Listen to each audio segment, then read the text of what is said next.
Alright, let's see if I can run this down so it makes sense. Number one, the establishment and or the deep state never thought that they'd be in this position. That's why they treated Trump's candidacy as a joke. They thought, wrongly mind you, that they had everything locked up.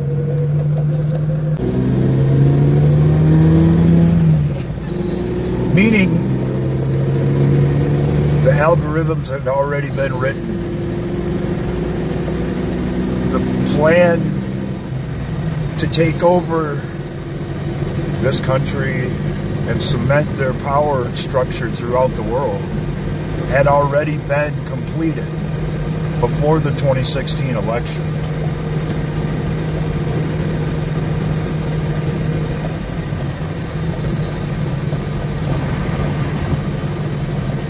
Oh, I've covered this so many times it almost irritates me to have to go through it all again.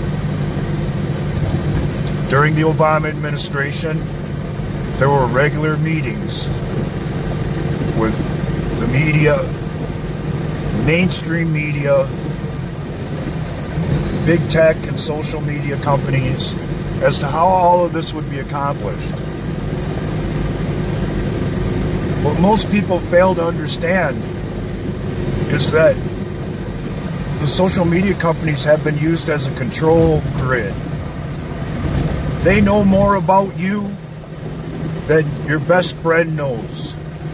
Your likes, your dislikes, and the people who are associated with you based on that information. And that's part of the reason why that information is so valuable and sought after. The excuse, or what's the word? Screw it. The excuse has been used that it's only for marketing purposes. That's merely a cover for what they were really using it for. To grade the population as to who would be receptive to their version of the world, what they call their New World Order, and who wouldn't. They even came up with, before the internet side of it really took off, a manual grading system that was supposed to be attached to your mailbox, green or red.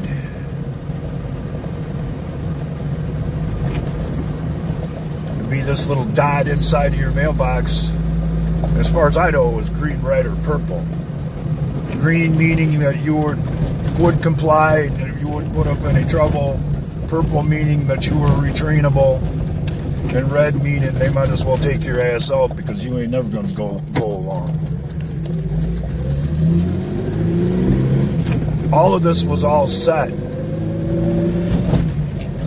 There were merely a few things that needed to be put in place in order for them to be able to kick off their plan.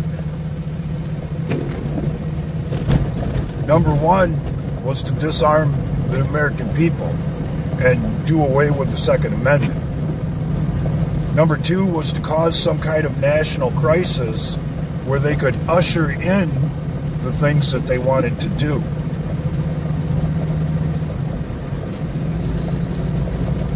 And when Hillary didn't win the election, that didn't change the fact that all of these things were already in place. That's why there's been such a big push against Trump. Because if he was one of them, they wouldn't expose themselves on a regular basis trying to get him out of office through what amounts to a legal investigation started on false information. And they wouldn't have done a lot of the things that they've done. Now, on to what has been called the plan.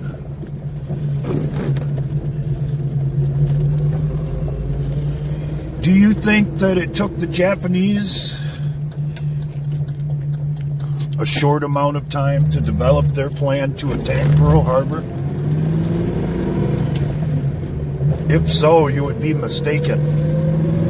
It took quite a while to develop that plan of attack, because along the way you have to be able to gather intelligence, to be able to assess threats so that you can pull off your objective with as few casualties as possible.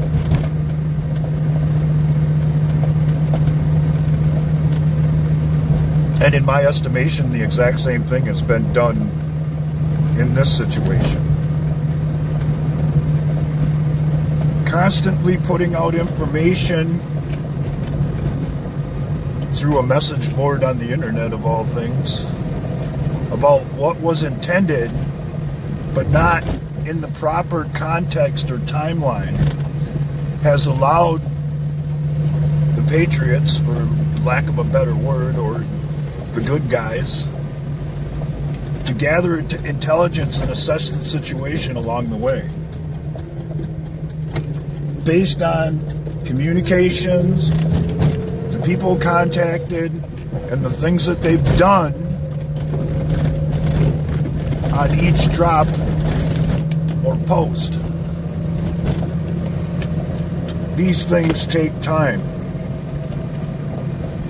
but eventually you start figuring out who's who. In other words, who's in it up to their eyeballs, who's not, and who's been dragged into it unwillingly.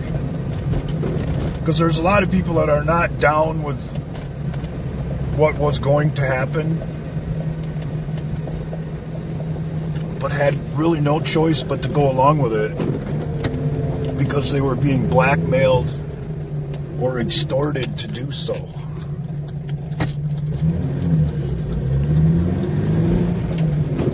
That's what Q was all about. Sure, the public might have gained some information along the way, but it was really so they could run reconnaissance on the other side and figure out what their moves might be, based on the drops and the reaction of the people who were trying to implement all of this New World Order bullshit.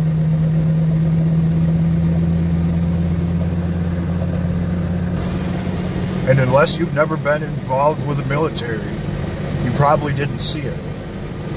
Unless you've never been out in the woods on a difficult hunt, more than likely you didn't understand the tactics.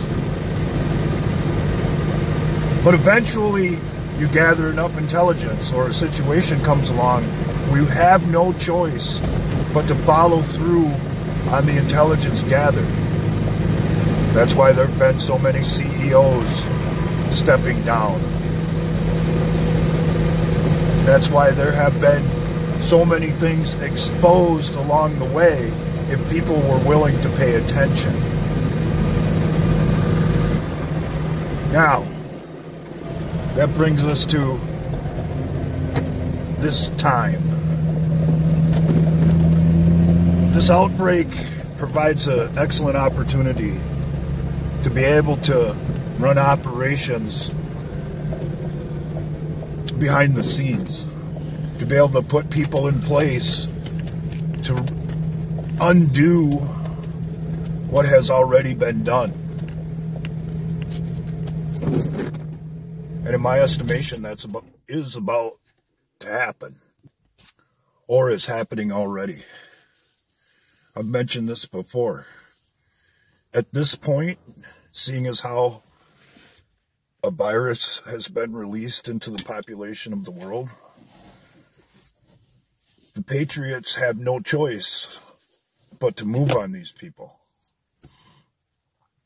and use it as a cover to be able to do so. If you've noticed, it's major populations in leftist states and cities that are supposedly the most affected and locked down to a degree that these people can't move around freely without being discovered. Hey, you little turd, get off of my car. Anyhow, they used to hunt like this back in the medieval times. They'd set up a big V-shaped run and have people go through the woods and drive the animals into an ever decreasing enclosure. And I don't know how many of you have been paying attention to what's been going on since Trump got elected, but it would appear that's exactly what all of this is.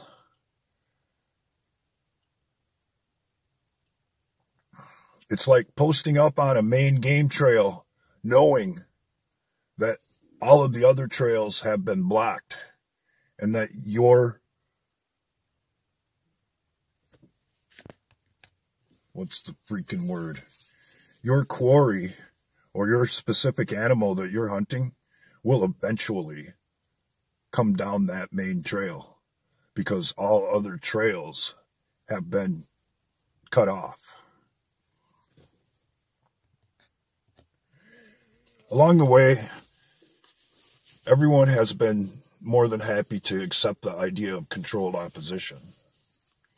However, a lot of people overlook the fact that it's entirely possible that some of the people out there that are floating the idea of controlled opposition are potentially controlled opposition themselves. In other words, the people who say it's hopeless and that the president is selected and not elected may very well either be misinformed or working for the other side. When all of this started, they were given the opportunity to walk away. All they had to do was return what they stole and put down their bullshit plan and walk away. But obviously that isn't what has been done.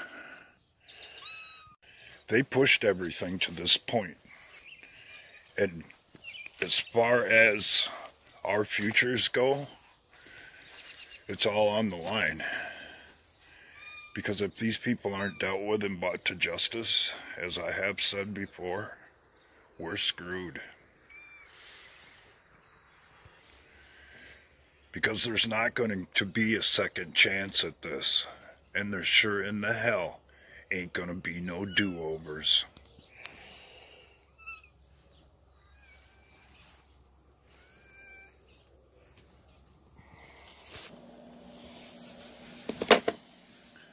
I have been mechanicking for a long, long time.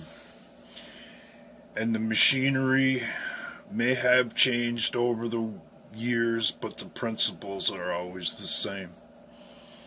Common sense and being able to understand how the pieces mesh together is always key and always will be. You evaluate the parts and pieces along the way and try to piece them together in the way that makes the most sense. And eventually you end up with a finished product that hopefully works the way it's supposed to. And just because someone on the shop floor who isn't doing the actual work has an opinion, doesn't necessarily make their opinions valid. As a matter of fact, they might be willing to feed you some disinformation to make themselves look good or cover their shortcomings, because it might just be beneficial to them to make sure that you don't get the job done.